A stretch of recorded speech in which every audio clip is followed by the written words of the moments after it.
you bring a bit of problems to me. When you go to count, that was, I think, older persons, is what you are referring to, the older persons. Yes. They told us count 10, 10 for us to follow up. Count 1 up to 10. Then we write 10. We start 1, 2, 3, 10, 20. That's what they agreed. Doctor, I thought you had a guideline to follow, not people We dictating didn't have how guidelines cast on stone. The most thing is we must count votes. But you must count votes in a manner that the people you are counting agree that what you are counting is right.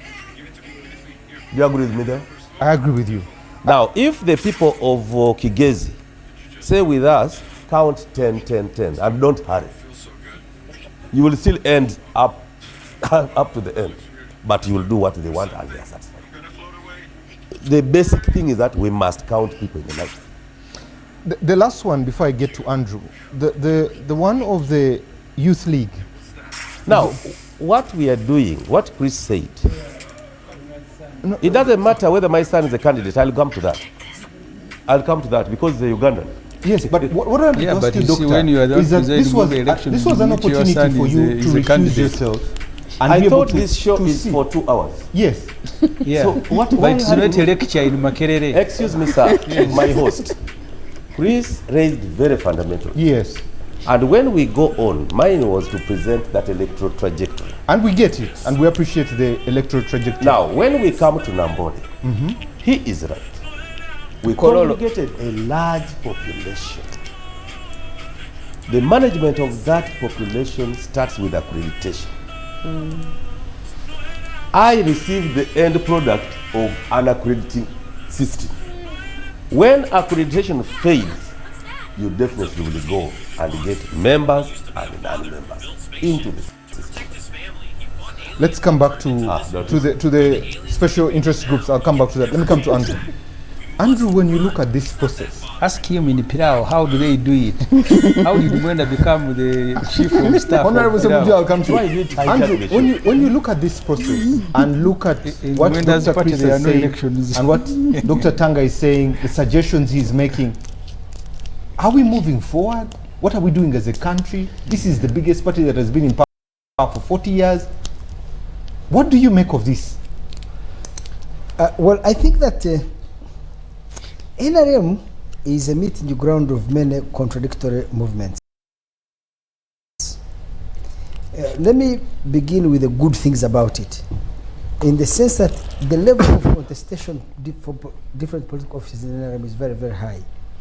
That is a reflection of two elements about NRM. One, that internally the party enjoys a high degree of diversity. There are different and diverse opinions which are allowed to flourish, which is a very good thing.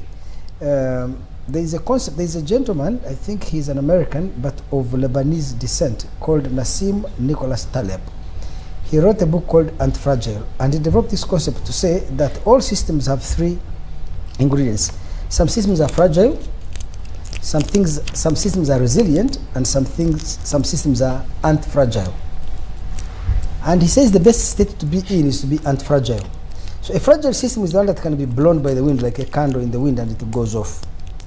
Resilient system is like having a rock. The hurricane can come and the rock will not be moved.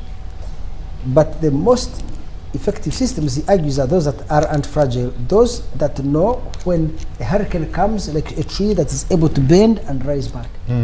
In my language, among the great people of Toro, we say, or aman gorjegeren kuporo. How do you say it in Rushigri?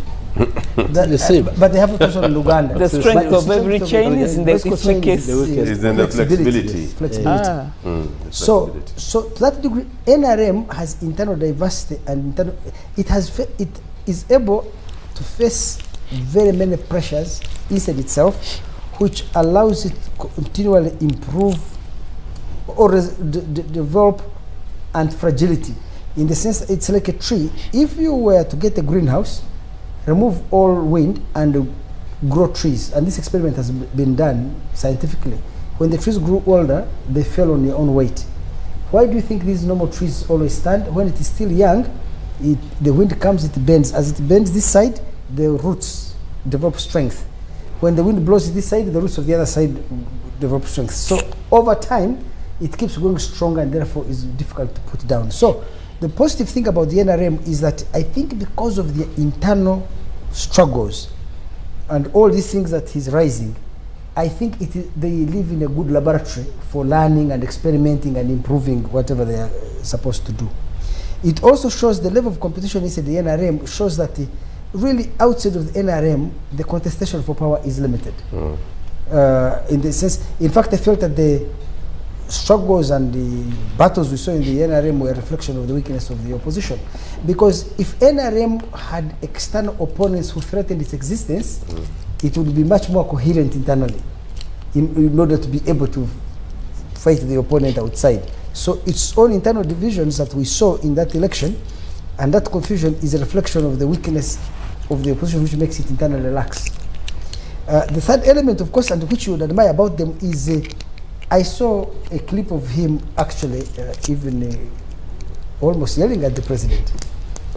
So in their group, these ones, if you raise, you must exhibit what we call ideological purity.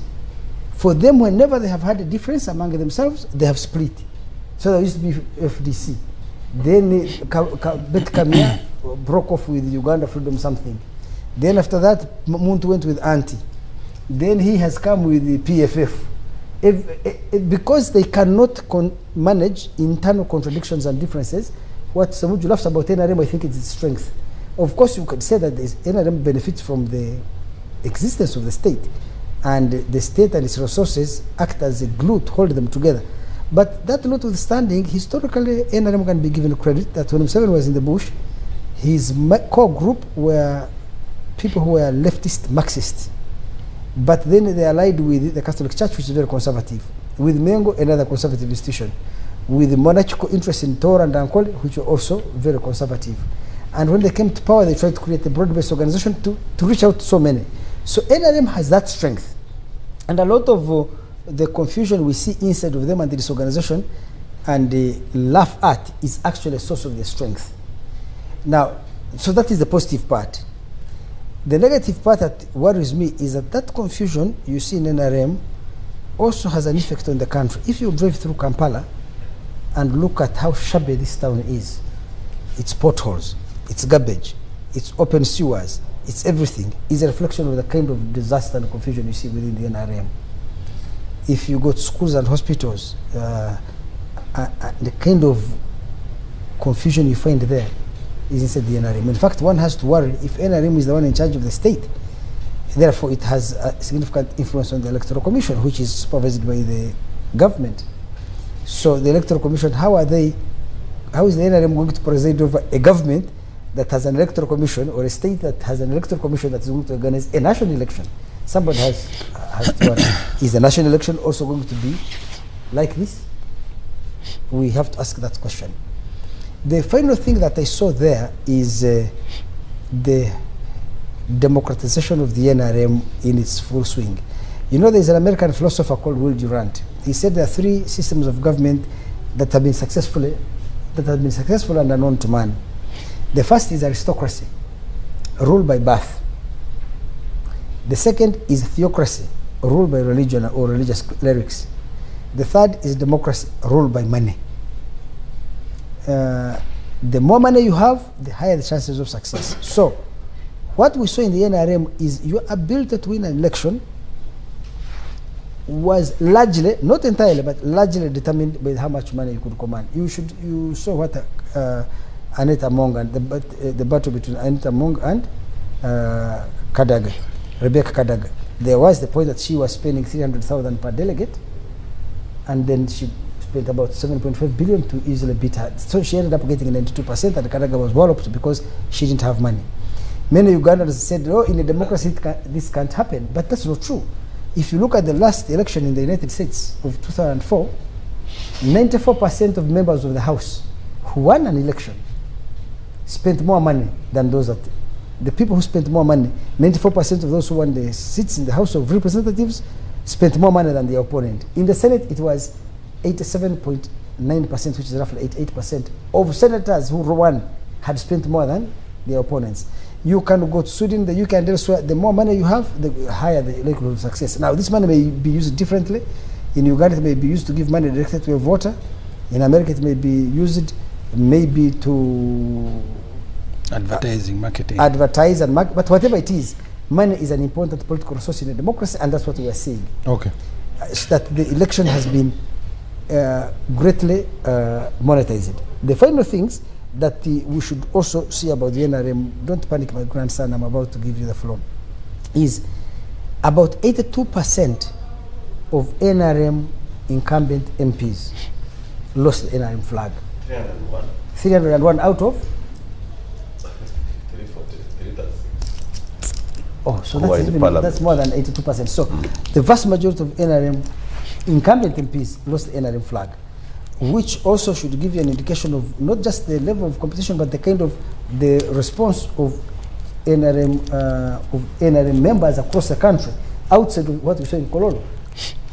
So many incumbents lost. How many ministers lost the flag? Ministers should be around 7 now. But anyhow, for me, it's a very good indicator that the NRM, they are very keen to throw out their people. May have seen Ssemuju here since he was elected under FDC. The man has become a permanent fixture, just like Museveni in the party and in the position he has in his constituency. Yes, but the NRM itself, with the exception of Museveni, all other ones of their members are really subjected to. NRM has a very high anti-incumbency bias. So in that sense, it is a party, from my perspective, that is actually continually renewing itself. It is able to shed off the old, bring in the new, and constantly change. And this is the strength, actually. And I'll come back to you on that one. And I remember that is a bitter truth you've told Ssemuju Nganda. Ambulidde amazima. Banasijja tugamba mbu tulwanisa Museveni, twagala kujjako Museveni, aluddemu nnyo mu ntebe ne bo tebagala kuvaamu. Oshitegedde, has become a permanent fixture. Tavaawo. Awo yagamba nze siva kira. Oba myaka 10 oba myaka 7 siva kira. Naye agala Museveni yaveewo. Kati bannayuganda balifuna batya enjawulo wakati wa Museveni naawe. Agugamba nze sivaawo naye ate Museveni yaveewo. Tuvula Museveni atulemeddeko. Bana abantu tubagala Museveni abeere okubanga bakifunamu. Oshitegedde, balina permanent resident munnaabwe. Naffe tulina kuba permanent naffe kuvaawo. Bo bakuuma kintu kyabwe tebagala kujja Museveni. Baagala nyina Museveni abeerewo. Tuvula abalwanyisa Kyagulanyi Ssenta buli kyakola gamba oyo ali threat gye tuli. Ayagala tuveemu bifo byaffe katunaali awa.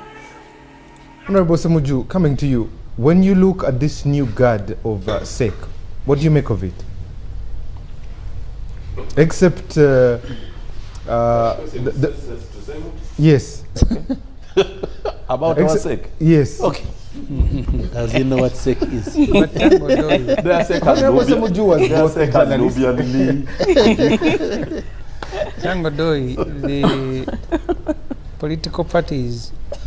Niba na bano nga bajerege b'ekisiru balooza Nubian si muntu okuba omuyimbi balooza si mulimu nga bo bano omulimu gw'okukola ogw'obubazzi noba n'omulimu gw'obulimi noba n'omulimu gw'obulunzi okitegedde n'okuyimba mulimu nabo bantu balowooza baagala okujerega ebintu ebitalimu nga n'omuyimbi abasinga ssente bo nga okufuna ssente basooka kubbaza amiwaso naye ng'omuyimbi tabba wabula azifuna mu ddobooze mu kuyiiya kwe omuyimbi mugezi nnyo n'okusinga omumanyi omuntu atula n'ayiiya ekintu n'akijjamu melody nekikunyumira n'okwonoona wesanga ng'okitusa ozina aba mugezi okusinga kuba basobola okujja mu mbeera gy'olimu n'akuzza mu mbeera endala ni bino bidongo tebitegeera n'addawo n'aseka mbu Nubian si muntu. By law are public institutions. This is not your NRM. Taxpayers pay money partly to run this party. So it's a public institution, that's why you go to register. But for me, I think the point you started with, whether as a country we are making strides or not, because the nature of the NRM internal elections is also reflective of the general elections. NRM as a military outfit presided over by General Yoweri Museveni who does not subject himself to any internal process. I remember when I was in Observer, there was a lady, Elizabeth somebody from Luwero. People didn't even know whether she was okay. She went and picked forms to contest first as a chairperson of NRM. But even in that state that people were doubting, Museveni immediately appointed her senior presidential advisor to make sure he doesn't face any election. Then he will preserve Chigongo because of history. Because when Professor Ole died during the Luwero War, the Waganda fighters were always complaining that this thing was, this outfit was of herdsmen. So that's how Museveni made Chigongo the vice chair. But Chigongo was largely during the Luwero War. Museveni's driver between Kampala and the bush. I respect him. There are many things I will not say about him. But that was his main job. Museveni goes to Kenya. When he comes back, it is Chigongo driving him to Nakulabye before he sneaks into Luwero. So that's the vice. And those are the sort of vice that Museveni will want. Whether vice president, whether NRM vice chairman, the level must be of Chigongo, Jessica Lupo, and so on and so forth. So he will preserve himself, preserve Chigongo, and then if he wants Charigonza to go, he will get Baryomunsi. But Baryomunsi is also not the standard of SEC. Because the Baryomunsi I have known, he will speak his mind. Sometimes he say things that are very irritating, but he can't change himself. Baryomunsi is Baryomunsi. So that's why I think he has overstayed in the SEC. So you don't belong there. But he was just there for 5 times. No, he was there. There was an extension because of COVID. No, he came during COVID. I came during COVID. Okay. Oh, dear. So you had to leave because you are Baryomunsi. I'm going nowhere. This election, you need to ask yourself, there's something that the media is not doing. This guy who defeated Mukura, Echodu, I was with him at Capital Gang. I thought he was an ordinary man. I leave the studio and he's saluted by the military. They are the ones opening his vehicles to end, even before he became SEC member. So Museveni fixes these things early enough. When they are speaking about Anita Bongo, the money, which is true, Museveni gave Kadaga 800 million shilling and a chopper to go and campaign, because the man likes confusion. So he gives the money and says, both of you can go and campaign. And so the change, the new faces you are talking about, that's how even the military starts. The time that General Kazin was in charge of military police, and he goes to arrest the Chihanda and Kashiring, very senior people who came here, because Museveni came here with about 1st, 3rd, 5th, and I think 7th battalion, and we were commanding them were the Kashiring, Chihanda. Then he sends the junior man Kazin to go and arrest them. When Kashiring took off up to Congo. So he likes working with people who are vulnerable. The moment you exhibit some degree of stability, like Baryomunsi, you will leave. One of the crimes, I don't want to lose this point. One of the crimes. I'm just adding to what you're saying. Are you suggesting that this was meticulously orchestrated? It is. This is a military operation. You're dealing to what with end? You are dealing with a general. These institutions are there to rationalize decisions and to make Museveni look like he's democratic. Because there is no democracy in NRM.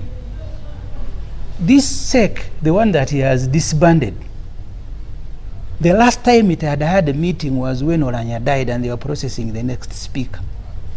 These grant holders, they gathered at Musa Court here for a meeting, even passed resolutions. And Museveni said he has given you permission to hold a SEC meeting. He invited them. From today onwards, all SEC meetings must take place in State House and resolution number 1. Let them, both of them, say that I am lying. You are lying. Tango, though you a professor. But you are lying. So let Chris also say I am lying.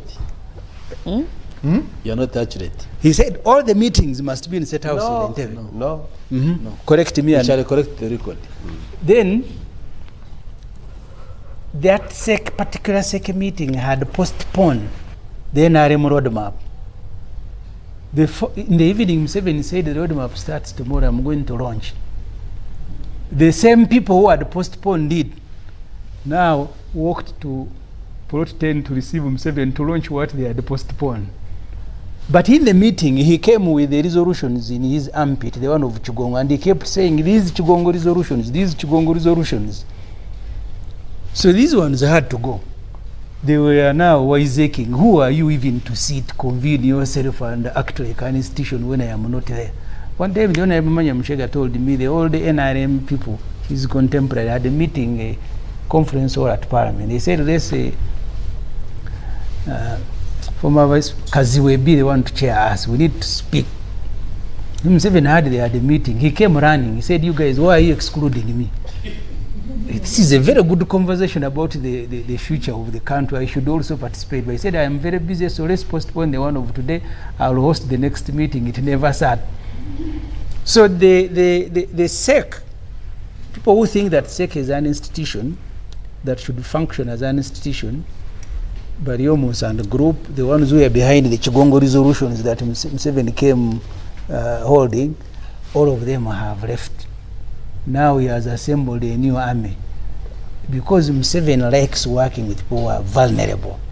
The moment you express stability, you are a problem, you've got to go. One of the meetings of SEC, Charlie Gonza arrives and he says, there's something I want to say here. When we are in Luwero, we are the ones fighting, you remember. You're going to cause this country a problem. The other day they killed Abiriga, you ran at the scene of crime. He said, and I'm quoting Charlie Gonza, when your vehicle was torn in Arua, they had to kill people. Suppose they kill you, and why do you continue running to the scenes of crime? Second thing, we must discuss the transition. What happened next election? Charlie Gonza had to be replaced by Variomons. So you are saying to the president who brought me into SEC? I am saying, so tell me if I am lying that Charlie Gonza didn't say these things when he was banging the table with his stick. So Charlie Gonza had to be helped out of SEC. Now Bariomus came in, who at that time looked relatively junior. But Bariomus has now earned his right at the table. So he begins speaking the same way you see him here criticizing NRM elections. The next thing, I'll be surprised if he retains his cabinet post. Because in the past, Museveni would... Tango Doi... This man is capable of being Museveni always spoke about the right forum. At that time, you were in Makerere. I was covering Museveni. So I have a fair knowledge. You may have been closer to him, but I have a fair knowledge of how Museveni operates. So these new yes men and women he has assembled from Anita Mongo to Echedu. I was with Echedu, the man who can't communicate. You see, you are at a show like this, they ask you, say yes. Then the moderator is suffering. Yes, about what? He said, okay. That is now the guy in the SEC. I was with him. No, he's not here. Don't discuss him. Yeah. But the show was public. You mean we are in heaven? We are on a talk show when the man was sitting. I know, he's not here. So no, I'm telling you what happened. I'm not talking about him. Beyond the show, I don't know him. But he could not communicate. But he's not here to whether it was by choice, but he couldn't. So the new faces in SEC were carefully selected, were helped, and the mistake, and you can see by the way they behavior, and that's why these people had to leave. That Kadaga can go to Koro and he's saying, Your Excellency, this is unacceptable. Bariomus goes to Koro, he picks a microphone, this is not an election. You can't be in SEC, Bariomus, you're in the wrong place. That's not the address for. So these others will come and say, these elections were the best in this country. This country has this country. But even you, when you are complaining, why were you not complaining to Tango Doi, who's the chairman of Electoral Commission? You're complaining to Museveni. The elections were being conducted by Tango Doi, but Bariomus was saying, Your Excellency, was he now the chairman of Electoral Commission? I was answering his question. So what worries me? Yes, I was answering. What worries me? Yes, lastly, it's the point Mwenda made in passing, because Mwenda wanted to argue like an academic. See, you can't have credible elections under Museveni. All that I was laboring to tell you is that most of the processes under Museveni are fixed. But Museveni is not stupid. I have said this and I will repeat. Museveni is an intelligent man with a bad heart. With a bad heart? Yes. No. Very intelligent, but with a bad heart. Museveni has a good heart. That's how you measure him. It's you, Professor. Yeah, I measure him as and a I don't good want by people to blame Tango Doi. Tango Doi is just a hanger man. He doesn't pass the judgment. The judgments are passed by judges elsewhere. His job is to come and chop off the head. Thank you. So Bariomus was unleashed, and that's why Bariomus deliberately, both Bariomus and Kadaga, were complaining about elections, not to the chairman of the electoral commission, but to the judge himself who had passed the judgment. These ones must go. None of them was addressing Tango Doi. Tell me why. Because they should be angry with the Tango Doi. All of them, you have messed up election. But Chris was addressing the judge but himself. He was meeting and he was the chairman. So you're addressing the chair. Gentlemen, Chairman allow me to was the bring in president. Professor here. Professor Sarah, you know, even from the primaries of the NRM that Doctor has spoken about, from the 72,000 villages all the way, especially the heat started to pick up in the primaries for members of parliament to get the flag. It also came to the National Delegates Conference. We, the population, why have we cheapened ourselves to 1,000 shillings, 300,000, 500,000? What does this spell for national elections? In Gaza, they get killed every day going to access food. They kill, the following day they return. Yes, Professor. Yeah, thank you very much. And your question is what has happened to us that we have cheapened ourselves? To 1,000, 300,000, 500,000. Thank you very much. I think it depends on what people think they are being told about that money. First and foremost, in villages, like we saw at the electoral presses, those who went to attend rallies, in some instances were given transport refund. And that transport refund ranged from 1,000 to 4,000 to 5,000. And that is different from those actually who engaged in actual buying the vote. Because there was also the buying the vote that we had was taking place in the night. But during the day when people come to a rally, people have traversed hills to come to your rally, and indeed a border ride back home is 30,000, but they're given 1,000 or 4,000. I don't think that was really like cheapening themselves. And the other thing we need to remember is to give it to rural people. Or Ugandans. Ugandans are not that daft that if you give me 1,000 shillings, I'm definitely going to vote for you. There are cases where we had in the primaries where there were claims that people were paid, but people actually didn't vote the way they were alleged to have. And it's not that they did not take money. They said we took money, but we knew where to vote. So they being given the money and deciding are two different processes. If you're lucky, the money and your agenda will coincide and the people will vote for you. But in other places, people actually will take the money and vote your opponent, even when the opponent has given nothing. And the argument is, depending on who you are. For example, if you're a minister like Honorable Yomunsi, and he decided to give money. Okay. Ewe Uganda yaffe. Nenga buvunanyizibwa abo nange fenga bannannyini nsi okutereza ensi yaffe twalina gituterereza okujjako ffe nnyini ebyo n'okubijjawo tulina kujjawo ekintu ekyo kizibu kiri ekijje no Museveni bw'avaawo tujja kuddamu tuyorganizinga ensi yaffe eddemu etunyumire.